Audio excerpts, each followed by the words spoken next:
From a tall building, Singapore looks like a perfect picture. The harbor is full of big ships from many countries, and their containers look like colorful blocks. The city center has tall buildings made of glass and steel placed very neatly. The trains move quietly and are always on time. From up high, Singapore seems without any flaws, a wonderful example of good planning. But when you go down to the streets, you see a different story. In the bright shopping malls, office workers look tired, buying coffee late at night. On the clean train platforms, students hold thick books, their bags heavy with schoolwork. In the food centers, people talk in different languages, but they often speak about the same things. How life is getting more expensive, how hard it is to get a house, and the constant pressure to do well. This is Singapore's strange puzzle. How can one of the richest, most stable, and well-run nations in the world also have so much worry, stress, and people feeling separated? How did a country that became a miracle, changing from a small, poor place to a bright, global city in just 60 years, become a place where success does not feel good and wealth brings problems for the mind? Official numbers show one thing. Singapore is very rich, has very low crime, great buildings, and its schools are among the best in the world. But under these numbers, there is another story. It is a story of a country that has the fewest babies in the world. Many people face mental health problems. Richness sometimes hides that not everyone is equal. There is a growing feeling that the things that made Singapore successful might be hurting its own people. This book will try to understand how Singapore came to this point. It starts in 1965, when the country had a difficult beginning. It continues through many years of careful changes to society. Today, we see that the ideas that built modern Singapore might now be causing its biggest problems. This is a story about the cost of being perfect, the cost of staying alive. It asks if a system built for one time can change to help people be happy. 2. A difficult start. In 1965, Singapore became an independent country. This was a very difficult time for the new nation. It did not choose independence. Instead, it was forced to leave Malaysia. The small island faced many big problems that seemed impossible to solve. First, there were not enough jobs. About 14% of people could not find work. Many more people had jobs that did not pay much. A lot of families lived in poor conditions. 2/3 of the nearly 2 million people lived in dirty slums or small, crowded houses, often without clean water or proper toilets. Some areas were controlled by secret groups using violence. People from different races also did not trust each other. Serious race riots had happened just 1 year before, killing many people. It was hard to build a common future when people felt so divided. Also, Singapore had almost no natural resources.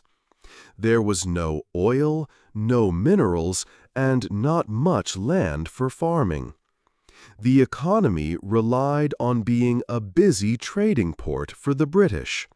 But the British were leaving, and this important job would soon disappear.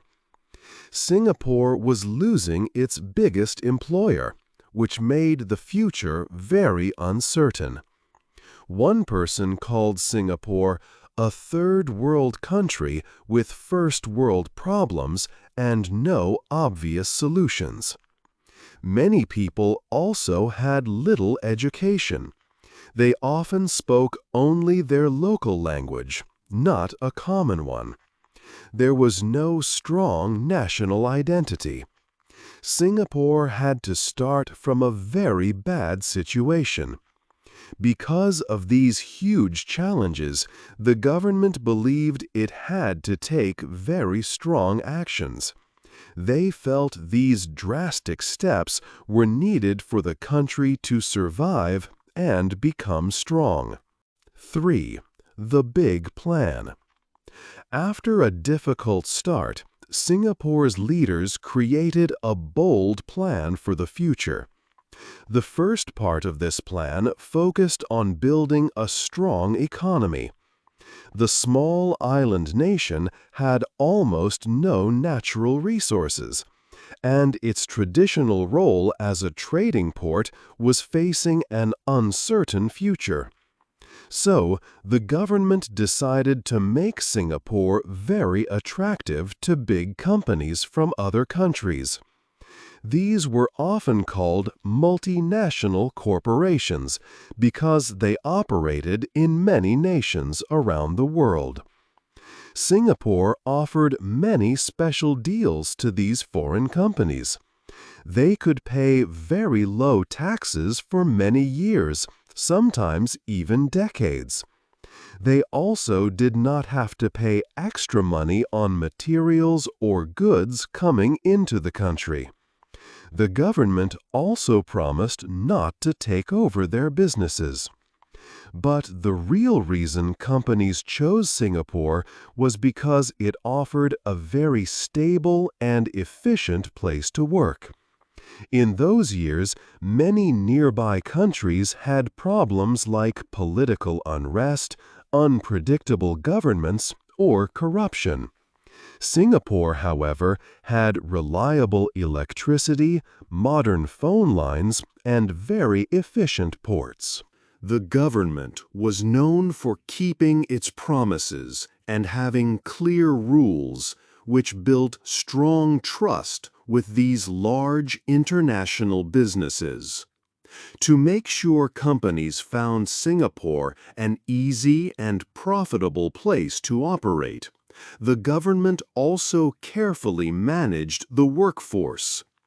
Trade unions, which are groups that represent workers, came under close government control. This meant that workers could not easily go on strike, which kept factories and businesses running smoothly without interruptions. Wages, or salaries, were also kept at a level that was competitive with other countries in the region, making it cheaper for companies to operate here. The government made a clear agreement with its people. Accept lower wages and limited rights for workers in these new industries.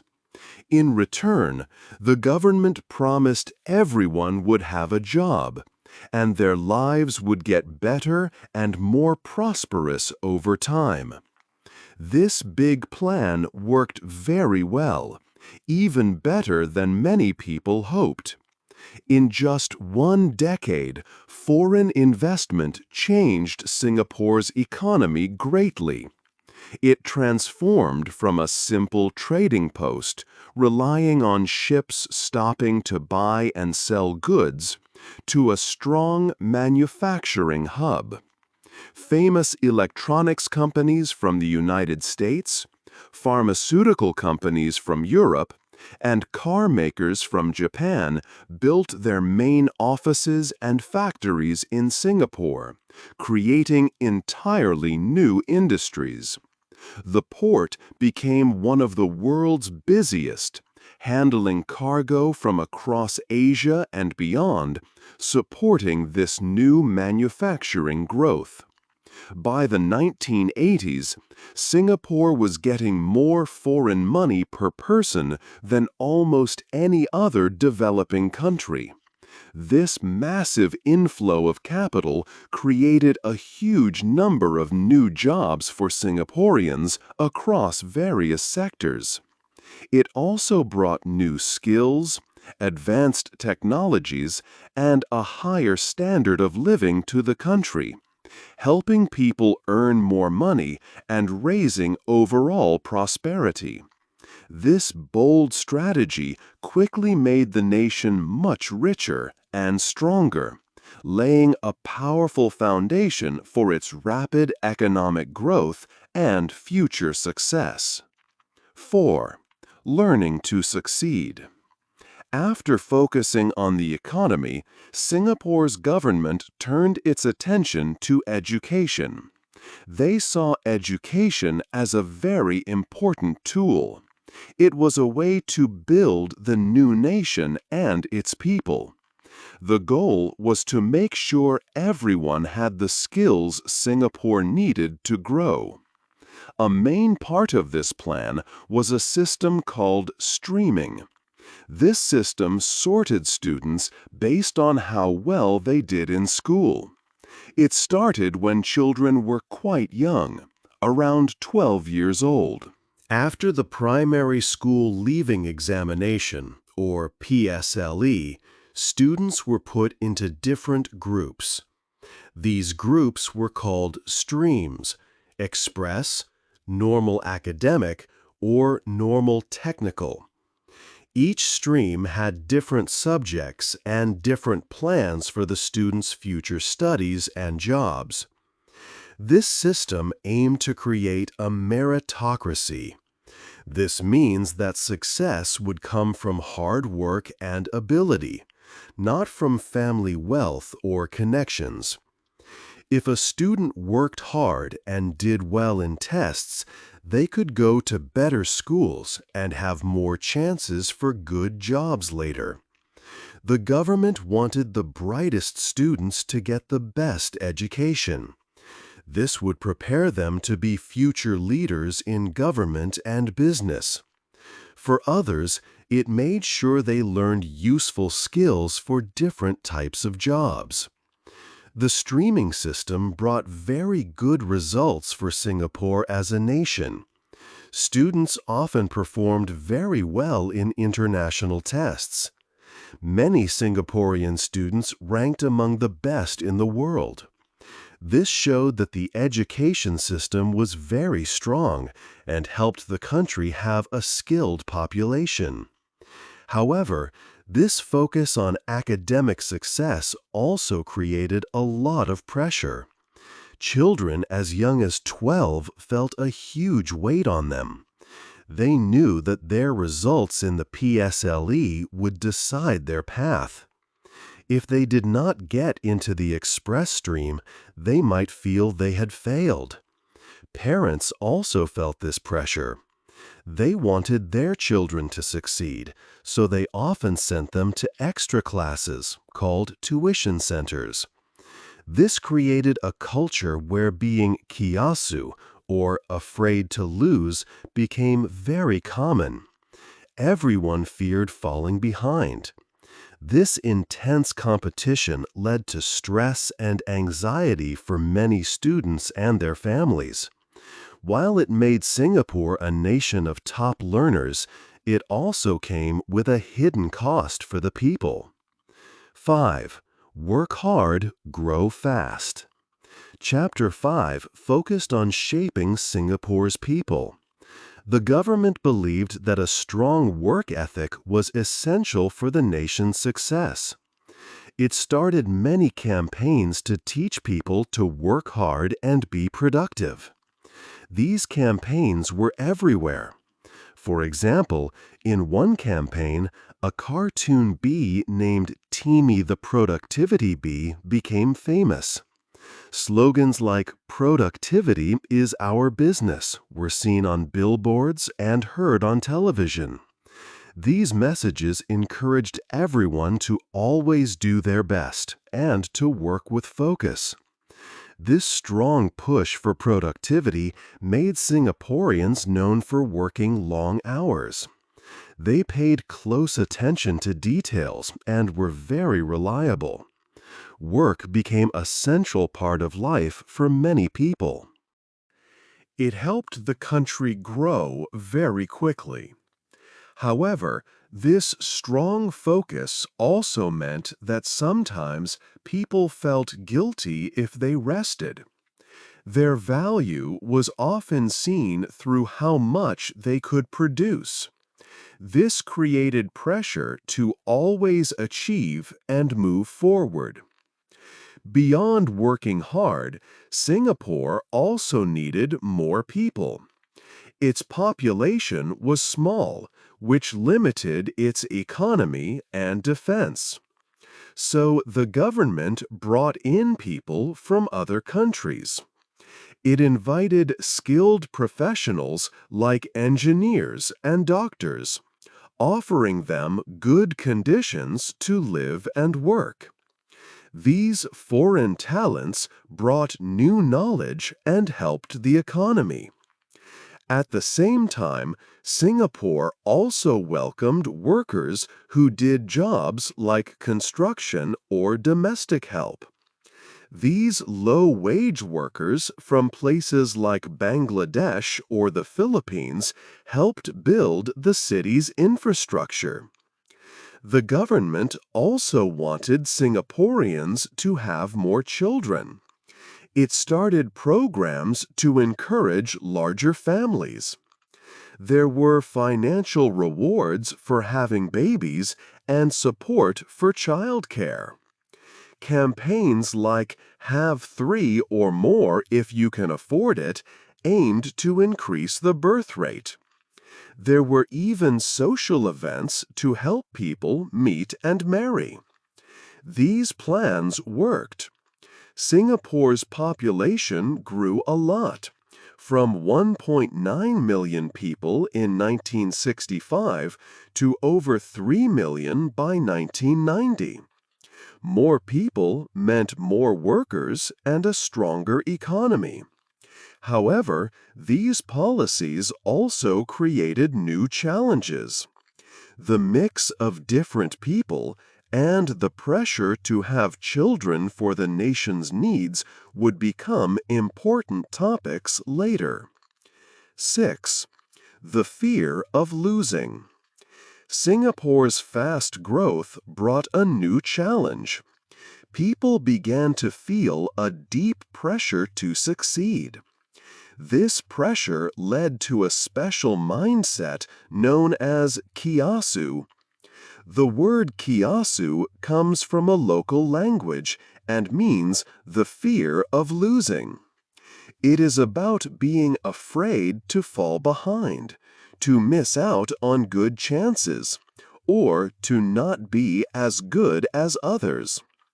This way of thinking started when Singapore needed to be strong and competitive to survive.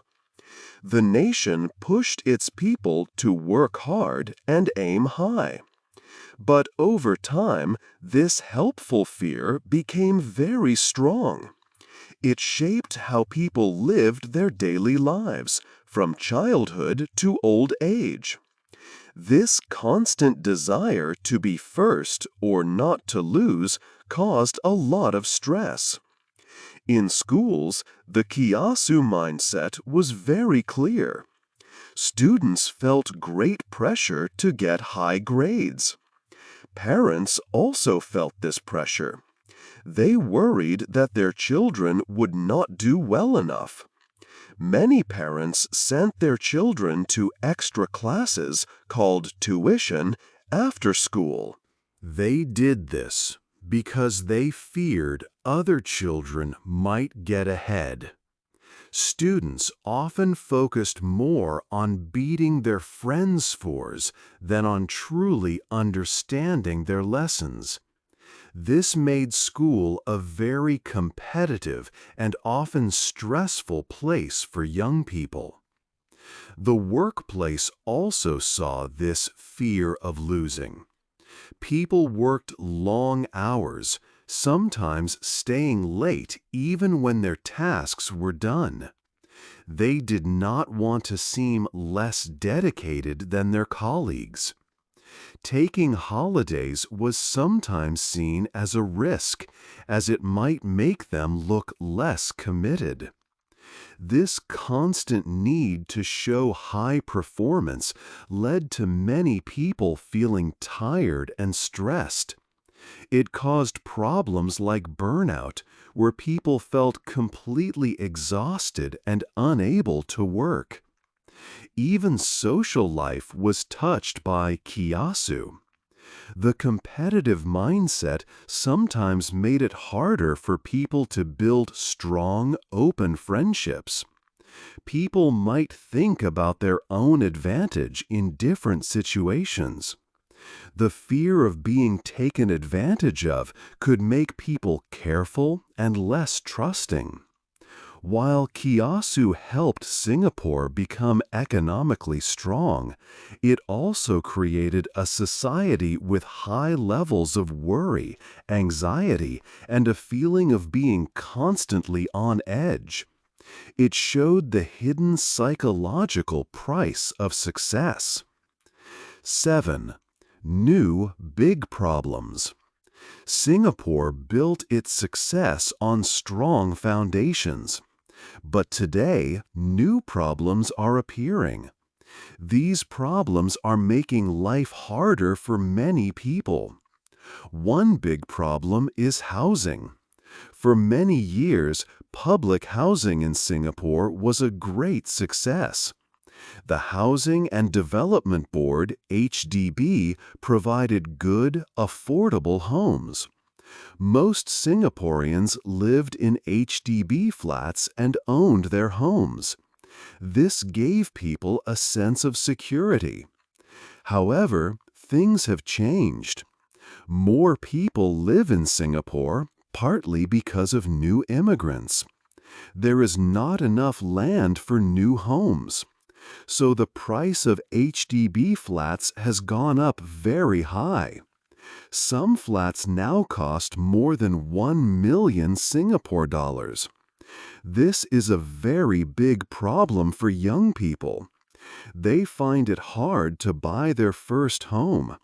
They may have to wait many years or spend a lot of money. This causes much stress and worry. Another new problem is the low birth rate. Singapore has one of the lowest birth rates in the world. People are not having enough children to keep the population growing naturally. In 2023, the birth rate was 0.97 children per woman. This is much lower than what is needed. Many things cause this low birth rate. Life in Singapore is expensive, especially for raising children. Education costs a lot of money. Also, people work very long hours. They have less time and energy for family life. Young couples often delay marriage and having children. This makes it harder for them to start big families later. Because fewer Singaporeans are having children, the country needs more people to work. So, Singapore welcomes many foreign workers and skilled people from other countries.